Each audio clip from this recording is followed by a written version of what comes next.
walk every single day. You probably don't even think about it. You just put one foot in front of the other, moving through your world, navigating spaces with ease. This simple act defines so much of your life. But the real answer to why you walk on two legs is far stranger than you might imagine. Your upright posture, this seemingly trivial detail of your existence, is one of the most defining characteristics of your species. It sets you apart from almost every other mammal on the planet.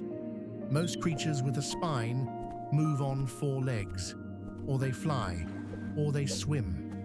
Why did your ancestors choose such an awkward, unstable, and even painful way to get around? Why trade the stability of four limbs for the precarious balance of two? For millions of years, your ancient ancestors were perfectly comfortable in the trees, swinging, climbing, and foraging with four powerful limbs. Then, something shifted.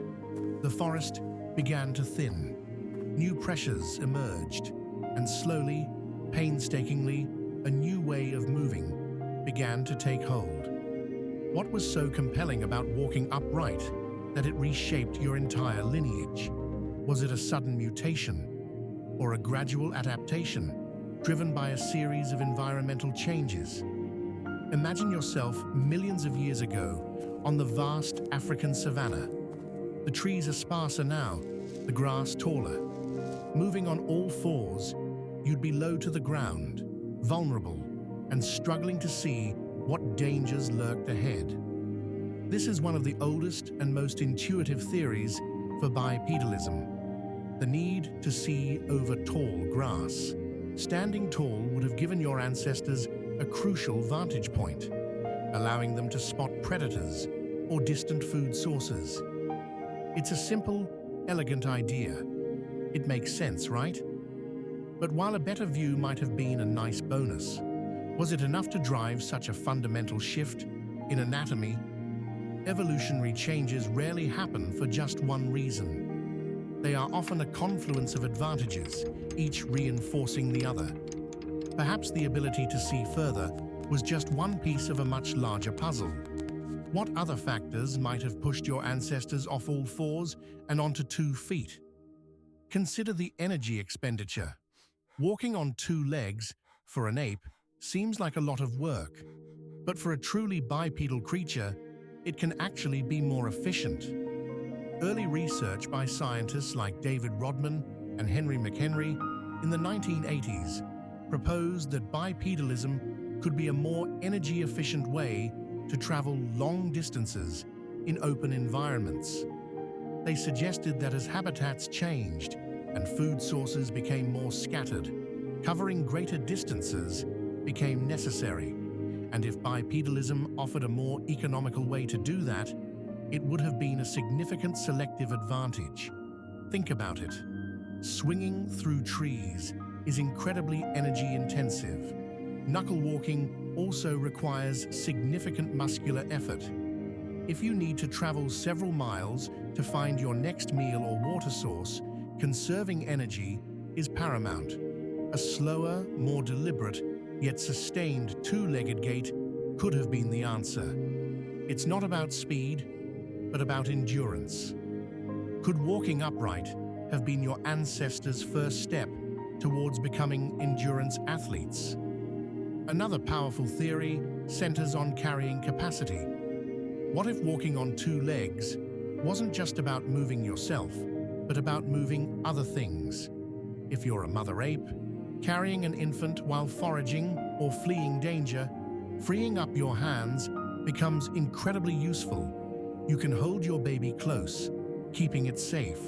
You can also carry food. Imagine finding a bountiful fruit tree or a kill site. If you can carry more food back to a safe location or share it with your group, that's a huge advantage for survival and reproduction. This idea, often associated with the work of anthropologist Owen Lovejoy, proposes a provisioning hypothesis.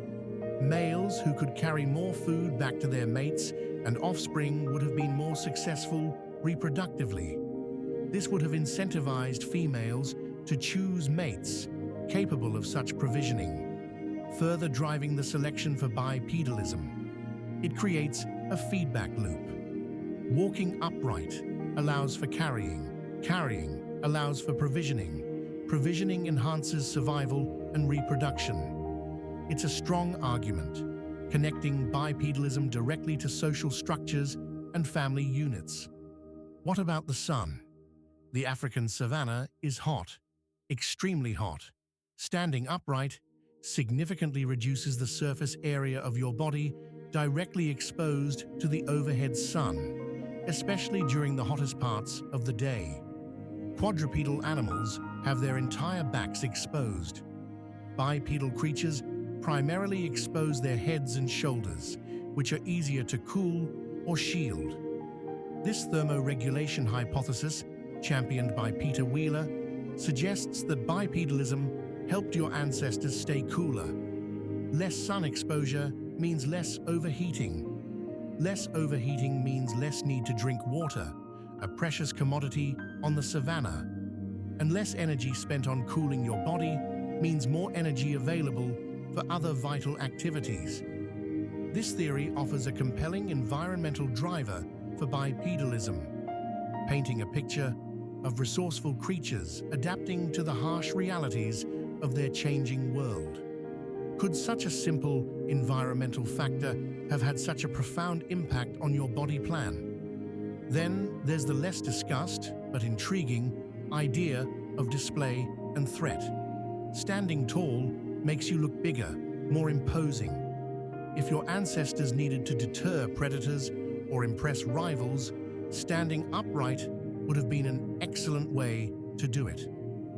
Imagine a chimpanzee standing on two legs, beating its chest.